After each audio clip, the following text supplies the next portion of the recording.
Chefeteers, I'm Chef Nakia and I want you to be more confident in the kitchen. And if you are hosting an autumn dinner party this year, I want you to be the most confident you have ever been hosting a dinner party. So I put together 5 recipes, shopping list, prep list, cute little printable menus for you all to download. The link is in the description box. And this dinner party menu guide will help you be able to execute the most stress-free, beautiful, and delicious fall dinner party yet. Now we are still a bit in the summer season, but we are entering the autumn weather. Got a little bit cooler breezes coming in, maybe some more rain or just those crisp mornings to remind us that fall will soon be here. And with fall comes really delicious harvests and fall produce to cook with. I love always cooking with seasonal produce, and I love writing these menus and these menu packages so that they utilize the best of the season. So I'm gonna start by sharing with you some of my favorite fall, autumn, harvest ingredients, and then I will go through each of the dishes that are included on this menu, followed by a nice, concise prep list so that you can put together all of these recipes for your guests and have a really fun, stress-free time doing it.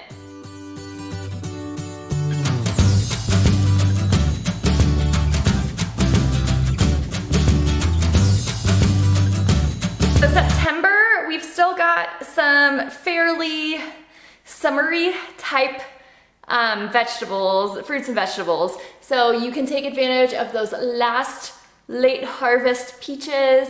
You might even have some other stone fruits like nectarines or cherries. You can also take advantage of Brussels sprouts and chili peppers and red bell peppers, green bell peppers, yellow sweet peppers, along with tomatoes, cucumbers, and then you've got eggplants are starting to come into season. Okay, October, we're gonna continue enjoying those bell peppers and other peppers. This is when we can really start getting excited about plums. You know, there's usually some good ones August and September too, but to me, there's just something a little more October feeling about those rich purple plums. And then broccoli, if I haven't already mentioned it, you're gonna start getting some really good broccoli. Broccoli prefers the cooler weather. Then pumpkin, of course, I mean, October is pumpkin everything month, right? And apples are also a great late September, October produce item. I don't know about you, but I have plenty of fun childhood and even adult memories of going to pumpkin patches and apple orchards and just, enjoying harvesting those. And if you have those memories too, it can be a great time in October to kind of honor some of that nostalgia. Moving into November, we're getting closer to the wintry produce. We're not quite there yet, but we are seeing a lot more root vegetables like sweet potatoes and turnips and squash, like butternut squash. I think pumpkin soup and butternut squash soup are the most idyllic fall soups to make. As far as fruit is concerned, you will oftentimes start seeing some delicious looking persimmons in the store. And if you don't typically cook with persimmon, stick around because one of the recipes in our autumn dinner party menu is persimmon based. So you'll get to experiment with cooking persimmons. And then after you do it once, I'm sure you will love them and you'll be excited to start utilizing them in even more dishes. And then pears are also another great November working into the winter time fruit. Okay, so sticking in that theme of cooler weather, warmer, more cozy, comforting recipes, our fall dinner party menu is full of warm spices, temperature-wise warm recipes, and just really delicious food that feels like a nice warm hug. First, our cocktail is a mulled wine, and Yes, you could absolutely just serve wine, but might as well spice it up a bit, right? So this is really easy to make. You can pop it in the crock pot and keep it warm a long time, or you can heat it up over the stove right before guests arrive. Very user-friendly, and just be sure you include a ladle with it so that people can cleanly serve it into their mugs.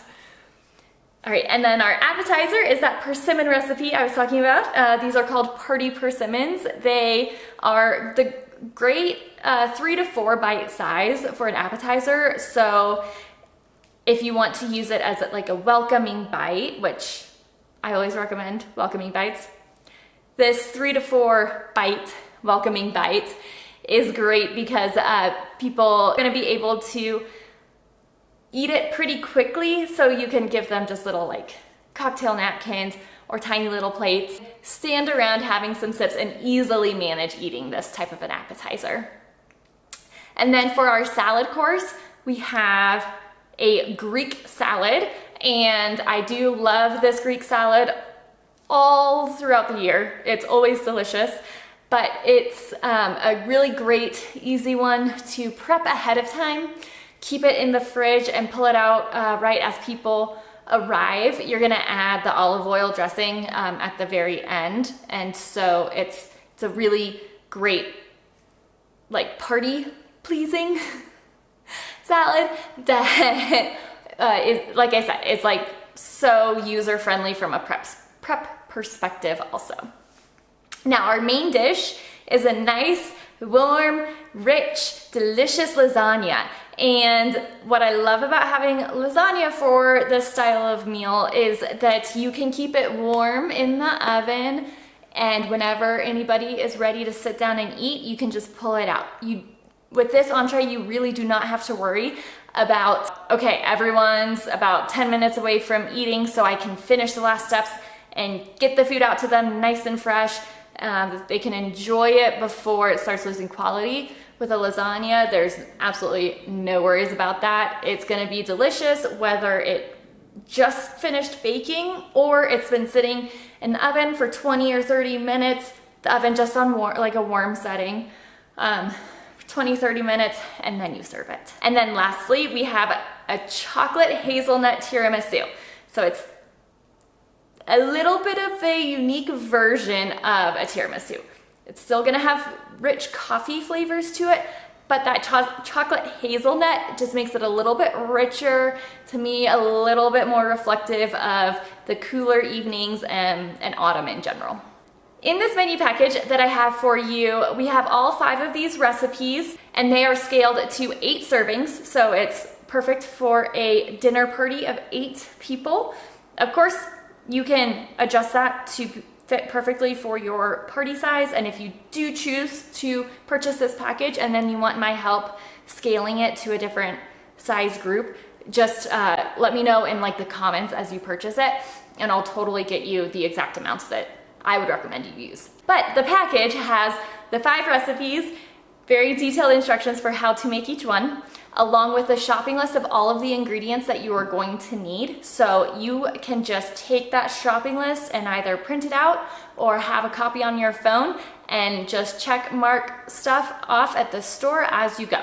You don't have to spend any of that time, you know, collecting different ingredients from different recipes and figuring out exactly how much you'll need. I already did that work for you. There's also a super, in my opinion, super cute printable autumn dinner party menu. That way when your guests arrive, they can already see what to expect during the evening, and it has a cute little like fall leaves to help set the mood a little bit. And then we also in this package have a prep list. Now I love making these prep lists for you and including them in the packages because I've seen too many people stress whenever they're having guests over because they feel like they didn't have a good understanding of how much they could prep ahead of time, and they end up trying to do everything right before guests arrive, and it ends up, of course, taking longer than they had planned, and so they feel stretched between this wanting to make all of the dishes that they had planned to and make them as best as they can, and wanting to feel present with their guests as they're arriving. Now, maybe you're the type of person who loves to have people over, and whenever they arrive, you're like, all right, your task is peeling cucumbers, whatever. And if that's your style, then like, hell yeah, go for it. Maybe use my prep list a little bit for a few things, and maybe just ignore it altogether. That's totally fine. But if you prefer to have your food prepped, that way as your guests arrive, you can just really feel present with them and focus on the conversation with them, and just know there's a beautiful meal to come. I've done everything I can ahead of time, and now it's just about eating and enjoying.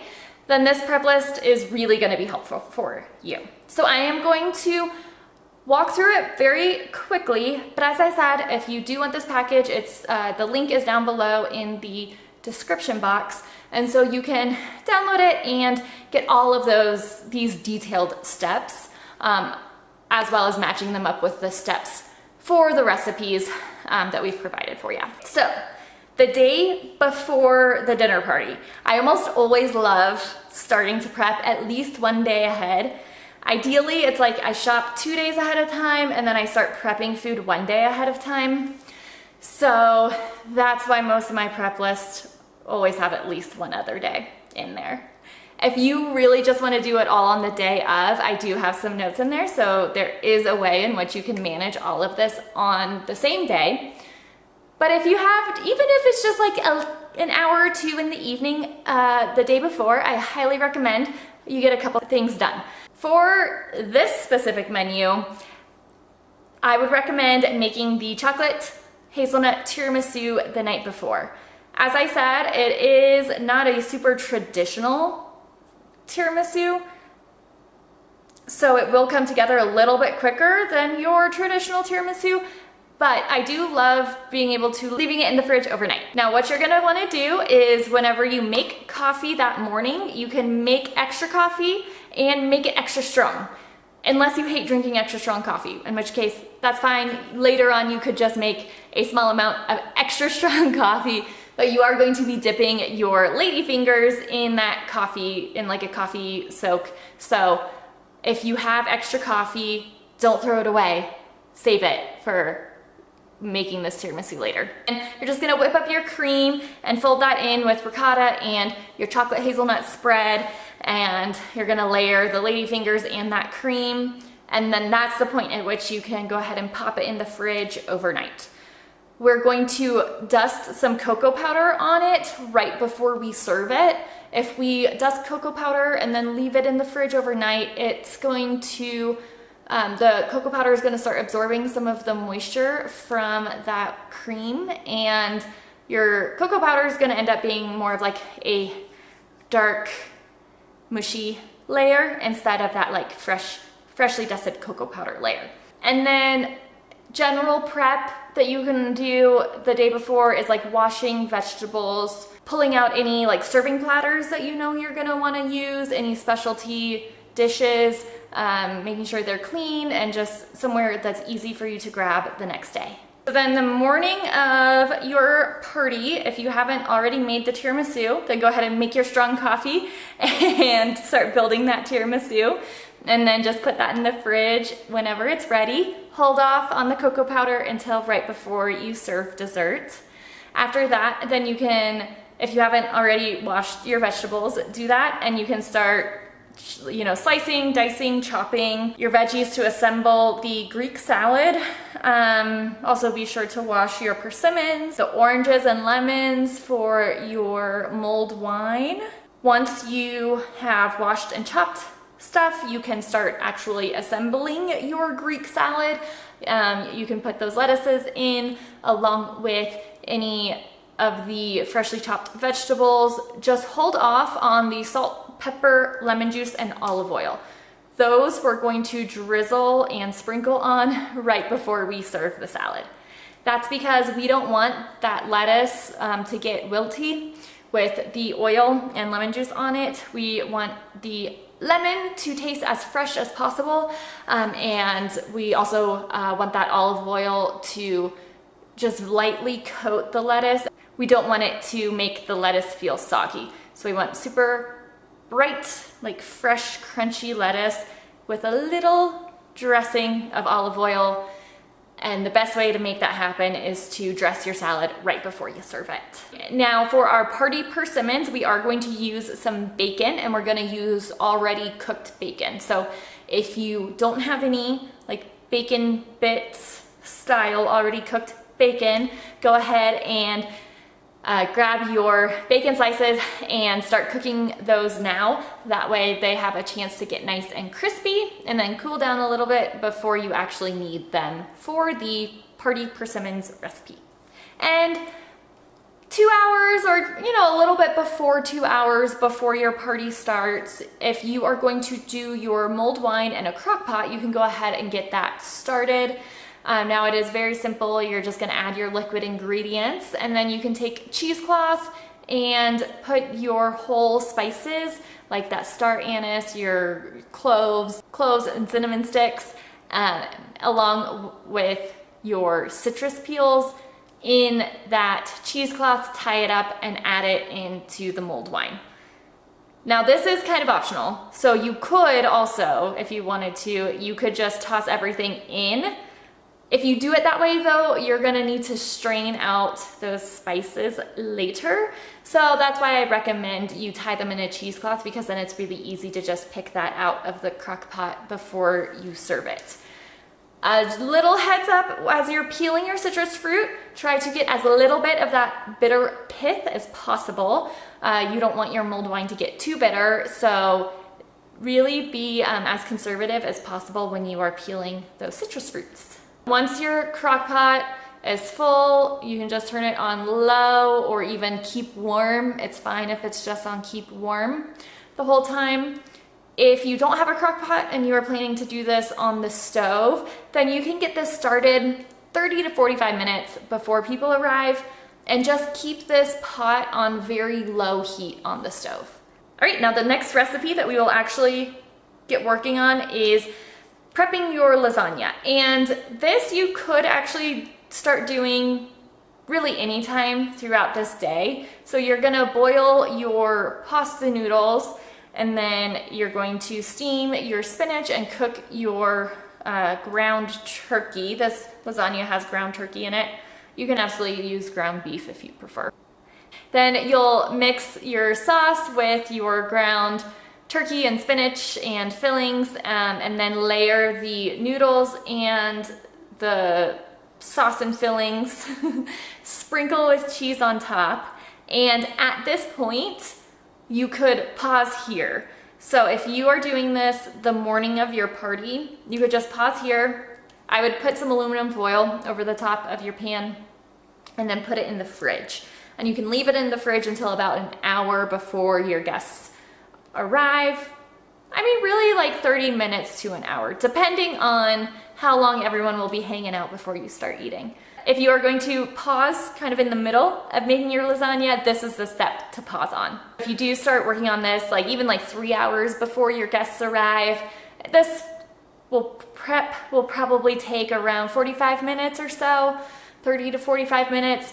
And so that would put us up about 2 hours before guests arrive. So then you could, wait an hour and a half, 2 hours to get that lasagna actually in the oven. Now, when I say it depends on when you and your guests are going to want to eat, if you want everyone to sit down and enjoy the entree within 15 minutes of arriving, then you're gonna wanna get your lasagna in the oven about an hour before that. But if you want your guests to hang out and have a cocktail and enjoy those party persimmon appetizers, and then maybe even have like a longer salad course that's gonna take like 15 or so minutes, you might be looking at not eating the entree until an hour and a half after people arrive. So if that's the case, then you could pop that lasagna in the oven pretty much right as people are arriving. Just give yourself about an hour for the lasagna to cook. That way you know for sure it's been cooked thoroughly. It should probably take closer to 40-45 minutes, but everybody's oven can be a little bit different. And as I said before, this dish does not need to be coming out of the oven right away, or like right as soon as people are ready to eat.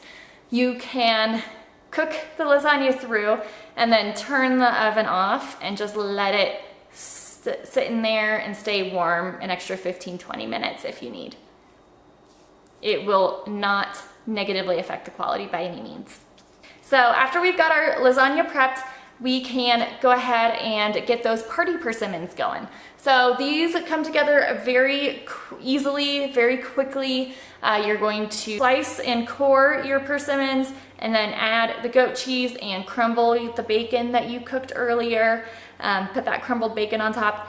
And then whenever you want to put your lasagna in the oven, you can put your persimmons in the oven, unless of course you're in the situation where you want everyone to hang out for an hour and a half or so before they start eating the lasagna. But as long as you want the lasagna to be working on getting baked before people arrive, you can put the persimmons and the lasagna in the same oven at the same temperature. They're gonna cook at the same temperature. And then you just want those persimmons to get nice and that goat cheese to get nice and melty on top there. So I would recommend getting those persimmons in the oven no later than 45 minutes before people arrive. That way you have a chance to take them out of the oven and let them cool a bit. And then when people arrive, they can immediately start enjoying those party persimmons. And I think I say this almost every video that I talk about dinner parties, but I think it's very important. If you can, anytime you're having a dinner party, try to plan to have a welcoming bite ready as soon as your guests arrive. This way, if you are running behind on anything else and someone comes to your party starving, they immediately have a little something to nibble on, to snack on, and you don't have to feel as much of a time rush to get everything else ready. Because everybody there, if they are hungry, if they do need to start eating, they have a little something that they can already start eating. Charcuterie boards are another great way to do this, especially with the variety of options people get with charcuterie boards. But I thought party persimmons would be super fun. Very autumnal dish. Alrighty, so that really brings us to guests actually arriving. So on our checklist, on our prep list, we can kind of check off as guests arrive. Okay, is your mulled wine warm? And go ahead and remove that spice packet out of there and make sure you have that ladle with it. And then if you want people to garnish their drinks with some ground cinnamon or nutmeg or cinnamon sticks, have those, right there next to the mugs. And then for your party persimmons, you just have them on your favorite platter for people to serve themselves. I do like serving those with tongs, little tongs, to easily pick those up. And then once everybody is ready to sit down to eat, you can pull that Greek salad out of the fridge. Go ahead and drizzle the olive oil, do a little squeeze of fresh lemon juice and sprinkle with salt and pepper. Then you can pull that lasagna out of the oven if it was just keeping it warm, and go ahead and cut it into some portions for people to serve themselves.